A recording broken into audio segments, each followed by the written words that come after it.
personnes sont touchées par le stress et l'anxiété. Je sais qu'on ressent tous le stress à notre manière, qu'on l'exprime différemment.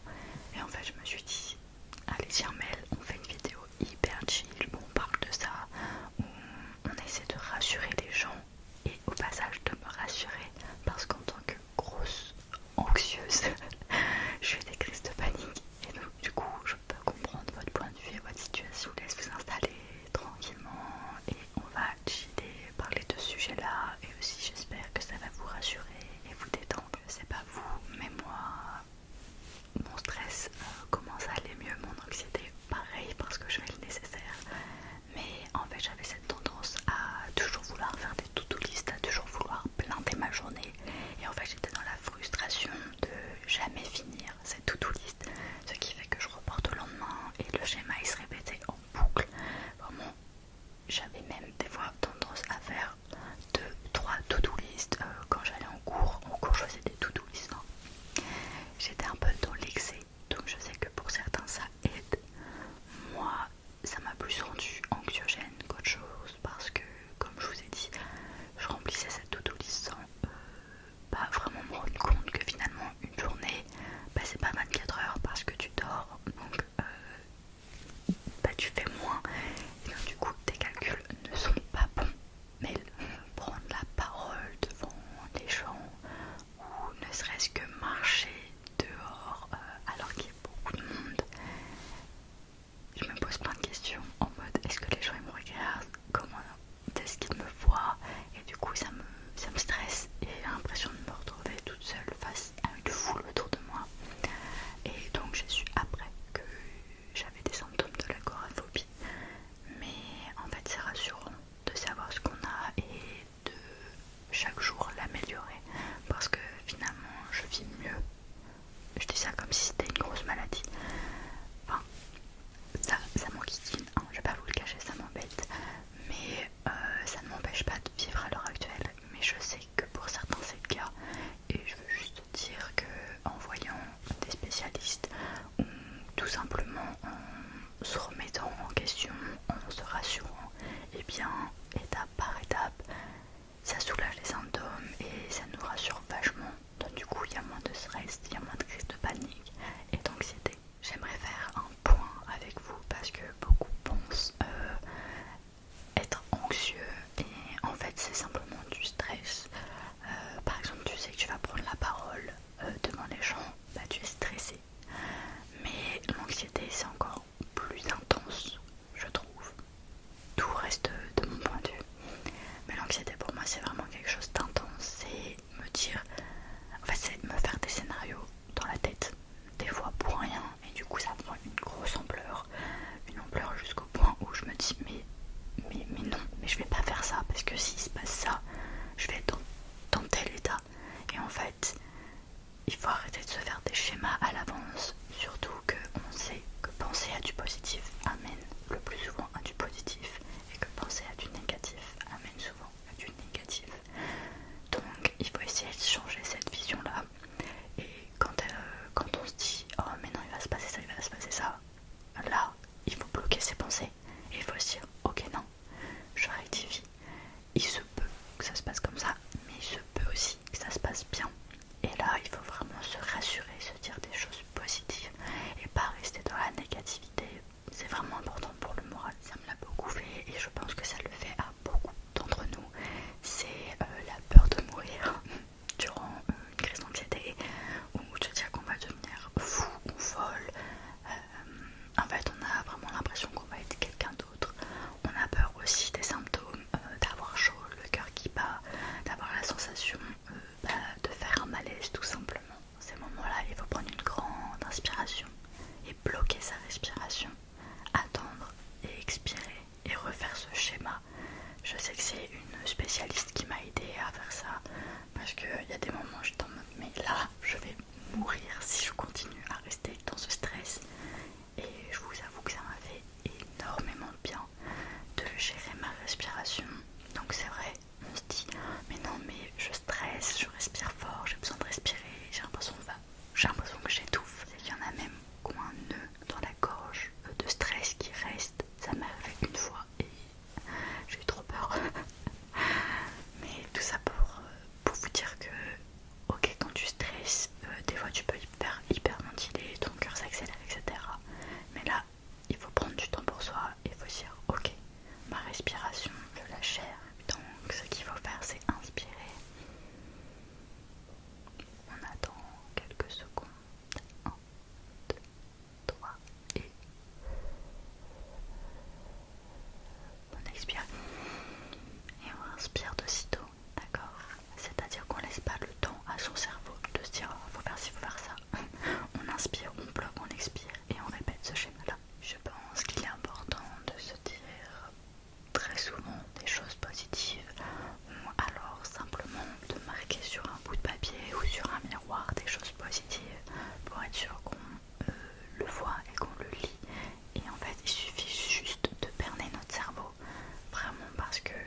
je comprends pas vraiment. Et je sais qu'il y a des gens très jeunes qui se reflètent dans certaines personnes et je me dis mais Dame, faut pas faire ça, soyez vous, soyez naturel et arrêtez de penser que vous voulez cette vie-là, la vie de cette personne que vous suivez, parce que c'est pas possible. Si c'est votre cas et que vous reflétez dans certaines personnes sur les réseaux sociaux, ne le faites pas, soyez vous, on a chacun notre vie, on a chacun nos galères, on a chacun nos choses positives, nos projets et c'est important de se rappeler ça surtout, que les réseaux sociaux, ce n'est que les réseaux sociaux. Le but de cette vidéo n'est pas de faire une leçon morale, loin de là, mais je vais simplement vous dire qu'il y a certains points où il faut prendre du recul pour ne pas accentuer le stress et l'anxiété. Et surtout, faut être positif avec soi-même et ne pas avoir honte du stress et de l'anxiété, qu'on n'est pas seul, vraiment, peu importe où on est, à quel moment, on n'est jamais, jamais, jamais seul. Et moi, des fois pour me rassurer, je me dis mais on est presque 8 milliards sur cette terre et qu'il y a forcément quelqu'un qui est dans le même mood que moi à ce moment-là. Et je me dis meuf, t'es pas seule, ça va aller, pense à des choses positives, envoie des messages à telle ou telle personne. Et je sais pas vous, mais j'extériorise vachement mon stress quand je suis avec quelqu'un. Je veux pas faire stresser cette personne, mais j'ai ce besoin de lui dire que je suis stressée pour ne pas que ça crée une ambiance un peu gênante et même pour moi pour être plus à l'aise. Et je pense que il faut pas avoir honte de ça, que le stress ça fait pleurer, ça nous fait nous mettre en colère. En fait on passe par énormément d'émotions et il faut pas en avoir honte. C'est normal que quand on est stressé, on a juste une envie, c'est de s'enfermer dans sa chambre, d'écouter de la musique, d'être sur son téléphone. Combien de fois ça m'est arrivé d'être sur mon lit et d'être pendant 5 heures sur mon téléphone parce que j'avais envie de rien, que rien ne plaisait, parce que j'étais stressée, je pleurais.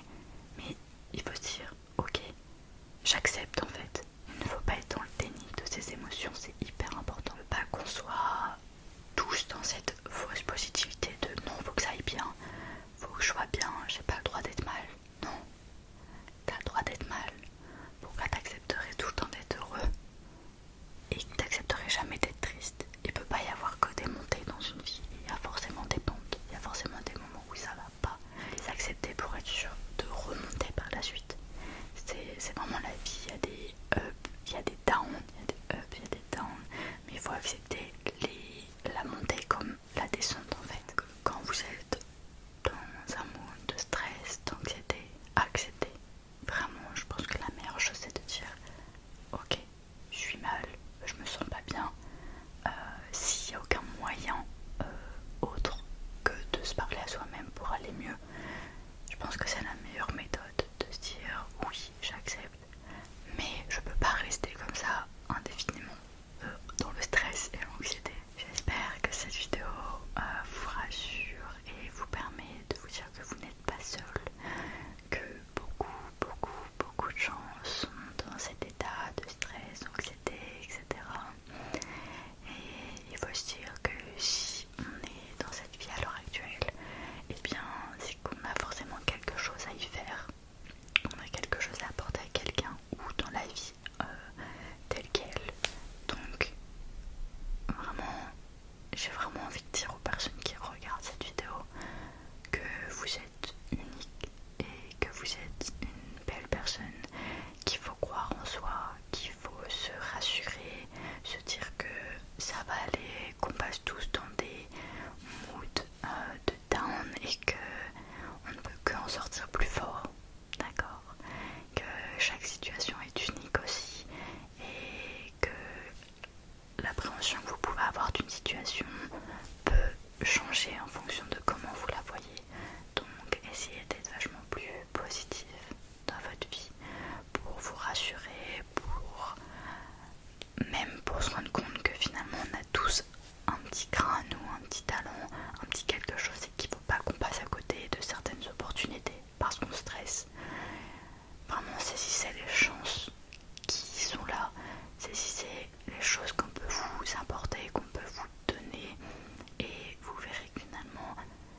bien il y a moins cette appréhension négative.